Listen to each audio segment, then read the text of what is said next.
साथियों नमस्कार। मेरे YouTube चैनल अनंत श्री में आप सभी का हार्दिक अभिनंदन है, स्वागत है। पिछले वीडियो में हमने भाषा की उत्पत्ति के सिद्धांतों पर विचार विमर्श किया था। आज भाषाओं का वर्गीकरण इस विषय पर कुछ बात करेंगे। सर्वप्रथम ये प्रश्न उठता है कि विश्व में कितनी भाषाएं बोली जाती हैं। एक लेख के अनुसार, एक शोध के अनुसार लगभग 3000 भाषाएं पूरे विश्व में बोली जाती हैं। तो अगर हम इन भाषाओं को वर्गीकृत करना चाहें, इनको क्लासिफाइड करना चाहें, तो इनके दो वर्गीकरण प्राप्त होते हैं, आकृति मूलक वर्गीकरण और पारिवारिक वर्गीकरण। आज हम आकृति मूलक वर्गीकरण पर विस्तार से चर्चा करेंगे। संस्कृत भाषा में एक श्लोक है, जिस श्लोक के माध्यम से हम इस वर्गीकरण को अत्यंत संक्षेप में श्लोक रूप में उसको समझ सकते हैं। उस श्लोक का मैं वाचन कर रहा हूं। परिवाराकृतेर्भिन्नाः विश्वभाषा द्विधा मताः द्विधा चाकृति मूलास्ताः योगा योग प्रभेदतः अयोगो भेद एकस्तु त्रिधा योगात्मको मतः श्लिष्टाश्लिष्ट प्रश्लिष्टाश्च प्रकृति प्रत्ययात्मकाः। अर्थात भाषाओं का वर्गीकरण दो प्रकार से किया गया है। विश्व की सारी भाषाएं इन्हीं दो वर्गों में समाहित होती हैं। पहला आकृति मूलक वर्गीकरण को हम आज पढ़ेंगे। आकृति मूलक वर्गीकरण में आकृति के आधार पर भाषाओं को बांटा गया है।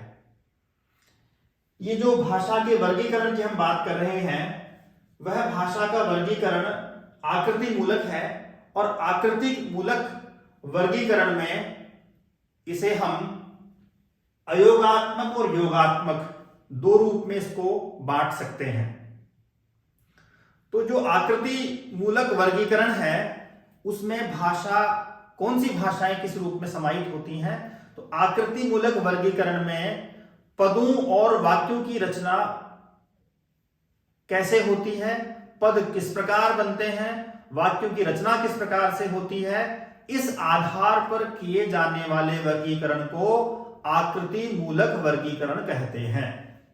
अर्थात वाक्यों की रचना किस प्रकार से होती है, पद किस प्रकार बनते हैं, इत्यादि विचार विमर्श जिस वर्ग में किया जाता है, वह वर्ग आकृति मूलक वर्ग कहलाता है। इसी को मार्फोलॉजी, मार्फोलॉजी पद रचना, तो ये सिद्धांत पद रचना पर आश्रित होने के कारण इसको मार्फोलॉजिकल क्लासिफिकेशन भी कहते हैं। इसे सिंटेक्टिकल एवं टिपिकल रूपात्मक भी कहते हैं। दो नाम हैं इसके, टिपिकल और सिंटेक्टिकल, दो रूप भी हैं इसके। इसी को हम इस रूप में बांट सकते हैं। अयोगात्मक और योगात्मक भाषा के इस वर्गीकरण में दो रूप सामने आते हैं। अयोगात्मक जो भाषा है, इस अयोगात्मक भाषा में चीनी और तिब्बती दो भाषाओं का समावेश होता है। और योगात्मक जो स्वरूप है, उस योगात्मक भाषा में, योगात्मक भेद में अश्लिष्ट, श्लिष्ट और प्रश्लिष्ट, ये तीन जो है भेद इसमें समाहित होते हैं। अश्लिष्ट में प्रत्ययों की प्रधानता होती है, श्लिष्ट में विभक्ति की प्रधानता होती है और प्रश्लिष्ट में समास की प्रधानता होती है। ये जो अश्लिष्ट है, अश्लिष्ट में पूर्व योगात्मक, मध्य योगात्मक, अंत योगात्मक और पूर्वांत योगात्मक चार प्रकार के वर्ग इसमें सम्मिलित होते हैं, जिसमें पूर्व योगात्मक में काफिर, मध्य योगात्मक में संथाली, अंत योगात्मक में तुर्की और पूर्वांत योगात्मक में मफोर, ये भाषाएं इसमें सम्मिलित होती हैं। जो श्लिष्ट, जिसमें विभक्ति प्रधान होती है, वे भाषाएं दो प्रकार से फिर वर्गीकृत होती हैं, अंतर्मुखी और बहिर्मुखी। अंतर्मुखी भाषाएं भी दो प्रकार की होती हैं, संयोगात्मक और वियोगात्मक। संयोगात्मक में अरबी भाषा है, वियोगात्मक में हिब्रू भाषा है। ऐसे ही बहिर्मुखी वर्गीकरण में संयोगात्मक और वियोगात्मक दो भेद होते हैं। संयोगात्मक में संस्कृत भाषा सम्मिलित है और वियोगात्मक में हिंदी भाषा सम्मिलित है। इसी प्रकार जो तीसरा भेद है योगात्मक का, जिसे हमने प्रश्लिष्ट नाम दिया, जिसमें समास की प्रधानता होती है, उसमें पूर्ण प्रश्लिष्ट और आंशिक प्रश्लिष्ट, आंशिक और पूर्ण प्रश्लिष्ट दो प्रकार के भेद सम्मिलित होते हैं। पूर्ण प्रश्लिष्ट में चेरोफी भाषा समाहित होती है और आंशिक प्रश्लिष्ट भाषा में के इस भेद में बास्क भाषा इसमें सम्मिलित है। इस प्रकार से इस भाषा परिवार को हम जब देखते हैं तो मुख्य रूप से भाषा के इस आकृति मूलक वर्गीकरण में दो प्रकार के भेद हमारे सामने आते हैं, अयोगात्मक और योगात्मक।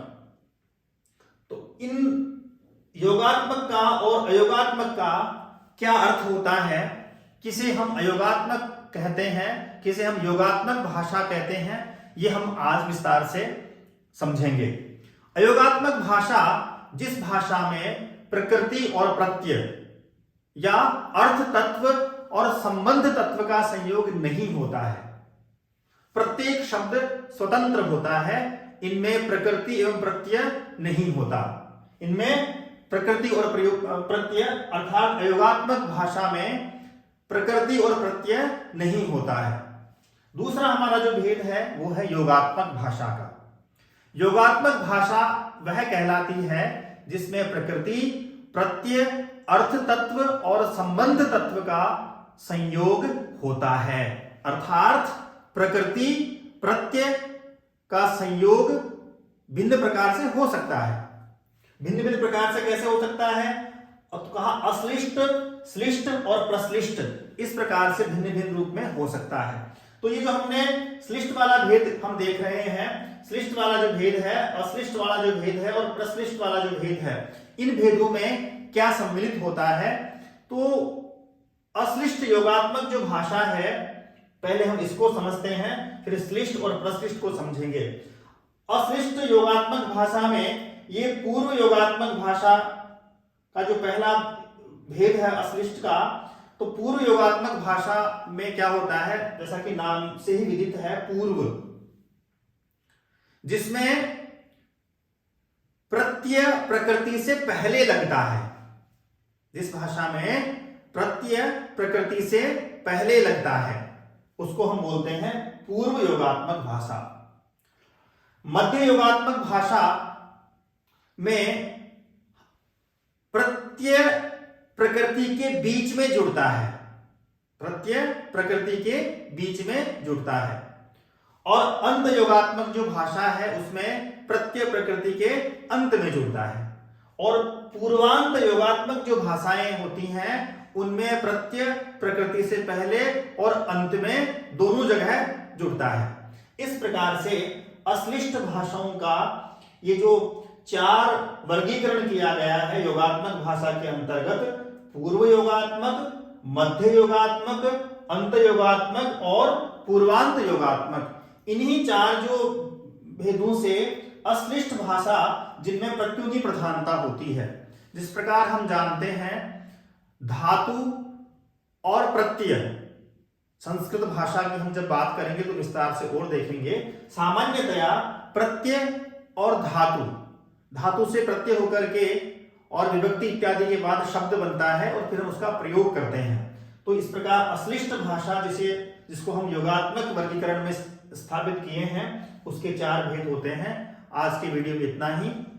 इसी का दूसरा पार्ट जो है जिसमें श्लिष्ट और प्रश्लिष्ट के भेदों को विस्तार से बताया जाएगा, कृपया आप ध्यान से उसको भी सुने, देखें। धन्यवाद।